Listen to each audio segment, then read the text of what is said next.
Assalamu alaikum everyone and welcome back to Solana video update. Just a very quick refresher back into the weekly time frame.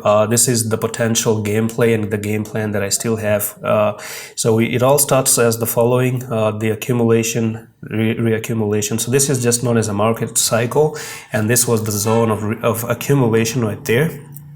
Had a little bit of reaccumulation right over here and a flag as well. So reaccumulation or a flag, pop out of the flag, and then you went for that big distribution right over here, and then you went down for a redistribution right over there. What I'm expecting is a drop to still remain at $4, make some accumulation here, spend some time, and then try to move back up, and potentially you could go really high from there. You never know. So next bull run could be actually very massive. You never know. But right now on the weekly time frame, if you look at it this way, we potentially could be making a continuation pattern of a flag right over there. So if you look at this weekly pattern right now for Solana, that can actually be a big flag coming in, and then you take the top to the bottom right there, pop out of this flag, and you can see that we are potentially going to see Solana down at $4.19. You still haven't popped out of it. You still have like 1 or 2 weeks more to make a decision. But if you start to close below 10.65, so let's actually talk about this one. If you end up seeing Solana going on a weekly below